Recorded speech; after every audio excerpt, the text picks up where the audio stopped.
पाहू विचाराची देवाणघेवाण योग्य होईल, त्याच्यातून सन्मार्ग तयार होते. सन्मार्ग तयार होते तर गणागवळणीचे राऊंड समाप्त झाले आहे. गणागवळणीचे राऊंड समाप्त झाले आणि आता या फेऱ्यापासून खऱ्या दुय्यमच्या कार्यक्रमाला सुरुवात. खऱ्या दुय्यमच्या कार्यक्रमाला सुरुवात झाली आहे. तर मॅडम श्रीदेवी जी, नाम बदलने से काम नहीं बदलता मैडम जी. पहिल्या फेऱ्यापासून गरम, माझ्यावर दोष आला नाही पाहिजे. पहिल्या फेऱ्यापासून गरम. शाहिरीचा पहिला फेर कसा केला जाते, शाहिरीच्या प्रतींनी पहिला गाणं कसं म्हणा लागते, आणि दुसऱ्या फेऱ्यापासून भिळण्याचा फाटतले ना तुटतले. दुसऱ्या फेऱ्यापासून भिळण्याचा, पण शाहिरीचा पहिला फेर कसा केला जाते अरुणजी, ओ बनसोडजी. तू पहिल्या फेऱ्यापासून शिरणं चालू करशील तर आग होईल ना. नाही नाही सांगून द्या ना. तू पहिल्या फेऱ्यापासून शिरणं चालू करशील तर आग होईल. होईल ना. तर बाई येते भोपस पत्रही ठेवते आणि तो शिर नाही चालू करते, चालूच करते. मरल का वाचल. तर माय बापा बसू द्या. अगं हे मैफिल जमली आणि मंडप सजलं. हे मैफिल जमली, मंडप सजलं, तमाशाला सुरुवात झाली. आणि हा दुय्यमचा तमाशा पाहण्याकरता दुरून दुरून मंडळी आली. ध्यानाची करू शायरी गाऊ नव्या जुन्या चाली. ध्यानाची चरू शायरी गाऊ नव्या जुन्या चाली. अगं गमतीला जर मजा आली तर हे लोक बसतील खाली. गम्मत में अगर मजा आए तो लोग बजाएंगे ताली. गम्मत में अगर मजा आए तो लोग बजाएंगे ताली. अरे गम्मत अगर फिसल गई तो मुंह भर के देंगे गाली, मुंह भर के देंगे गाली. वाह वाह वाह. माय बापा हो, दोनही शाहीर बराबरचे आहेत. कोणालाच कमजोर समजू नका, दोन्ही शाहीर बराबरचे. कोणालाच कमजोर समजू नका, दोन्ही शाहीर बराबरचे. पण बाईनं का म्हटलं, मोरेश्वरचे चेले आणि गु खाऊन गेले. होय होय बरोबर आहे बरोबर. मोरेश्वरचे चेले आणि गु खाऊन गेले. हे भाषा वगैरे पहिल्या फेराची गणगवळण झाली. गणगवळण झाल्यावर काहीतरी म्हटलो का मी ना. हा मी फेरायला आलो आणि बाई तुला चिडव चाडव केलो ना म्हणली असतीस तर बोलायस दुय्यम. तर मोरेश्वरचे चेलेनं गु खाऊन गेले. बाई माझ्या वस्ताद आता कमीत कमी 80-82 वर्षाचा आहे. त्याचा एक झटका सैन नाही करस तो. एका झटक्यात जर भाकने बंबवलीस नाही तर एका झटक्यात तर मोरेश्वर तर जाऊ दे. आता तुला पाय कशी फोडफाड करतो तर चांगली जोरात आहेत. काही ना फोडतो ज्ञाना ना. कोणालाच कमजोर समजू नका, बराबरीची जोड आहे. आणि आज खरोखर होणारा आमच्या ज्ञानाचा खेळ आहे. आज खरोखर होणारा आमच्या ज्ञानाचा खेळ आहे.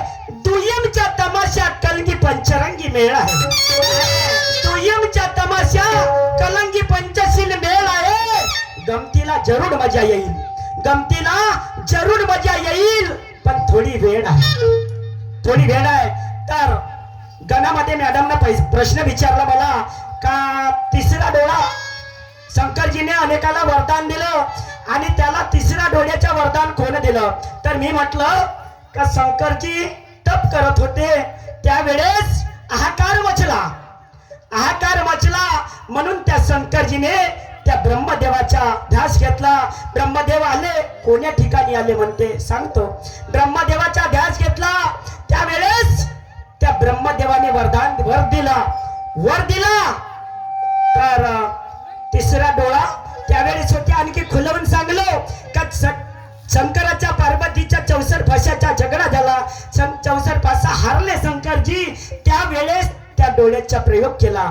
त्या डोळ्याचा प्रयोग केला म्हणजे खाक्यामध्ये झोळी घेतली, हातामध्ये काठी घेतली आणि तप करायला निघाले. म्हणून सर्व हारुनी तो शिव भोळा लावून तिसरा डोळा गेला तपासी. गेला तपासी तर पहिल्याच फेराला गरम धावते बाई, पहिल्याच फेराला गरम धावते. तर आज तो दुय्यम का सामना श्रीदेवी मॅडमचा झाला असेल तिकडे प्रोग्रामचा टेजवर घ्या तुमच्या बोलाना. आज तो दुय्यम का सामना शायरा श्रीदेवी के साथ है और हमारा दोनों का फैसला दोस्तों तुम्हारे हाथ में. हमारे दोनों का फैसला दोस्तों बस तुम्हारे हाथ में है. फैसला करना बराबर जो तुम्हारे समझ में आता है. फैसला करना बराबर जो तुम्हारे समझ में आता है और सबको पता चलेगा यहाँ हार कौन खाता है. ये जय हाल खाला तर तुम्हा लोकांच्या साक्षीमध्ये उत्तर दिला बाई म्हणते नाही. आणि मी सांगितलोय का शायरीचा झगडा आहे, हा शायरीचा झगडा आहे. पण कोणीच कोणाचे उत्तर देत नाही. मोठे मोठे शायर देत नाही तर तू ना मी काय तर मी ना प्रश्न विचारलो भगवान शंकराचा. भगवान शंकर भिकाऱ्याच्या रूपात म्हणलो ना. मी जोगी म्हणलो का?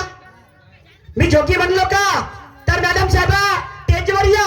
तुम्ही टेजवर जर नाही आला तर मी झोपल्याशिवाय राहत नाही. टेजवर या.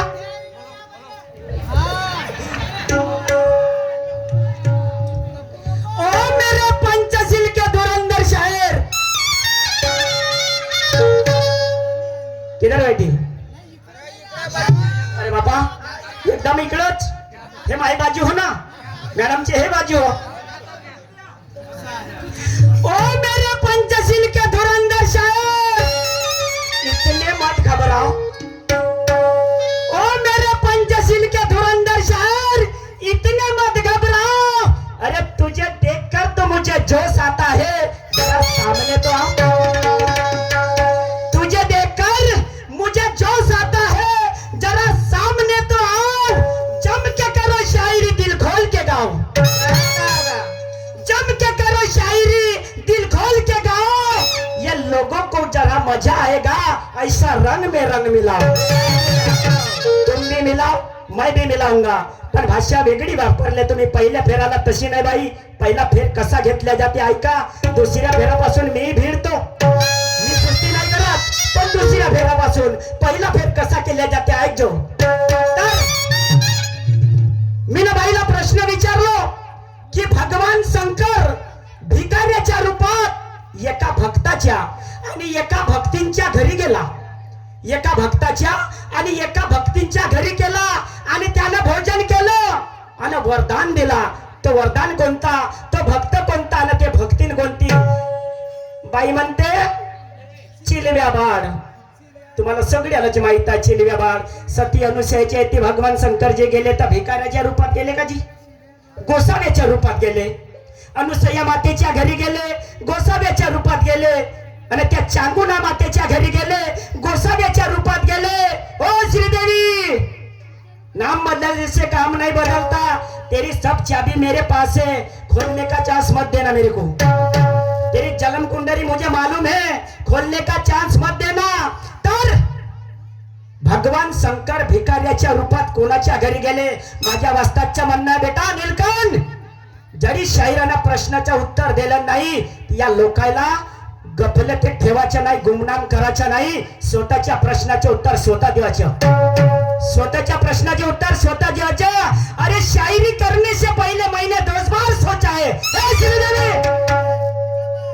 शायरी करने से पहले मैंने 10 बार सोचा है. शायरी कैसी करी जाती है वो हुनर मेरे वस्ताद गुरु मोरेश्वर से सीखा है. शायरी कैसी करी जाती है वो हुनर मैंने गुरु मोरेश्वर जी से सीखा है. तर मी माझ्या प्रश्नाचे उत्तर देतो.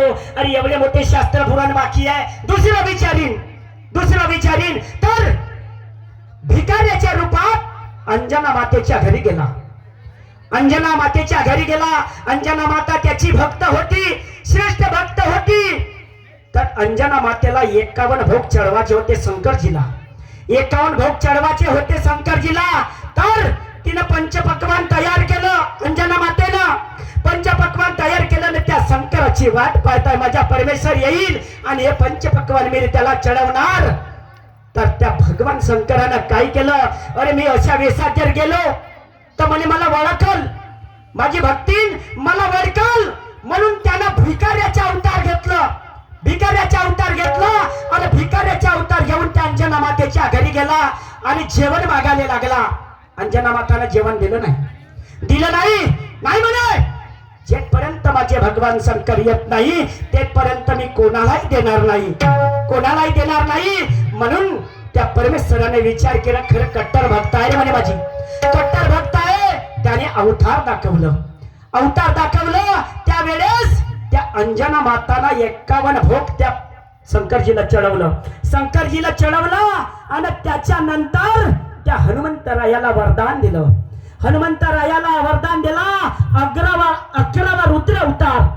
11वा रुद्र अवतार बजरंग बली तू प्रख्यात होशील आणि तुझी पूजा करेल.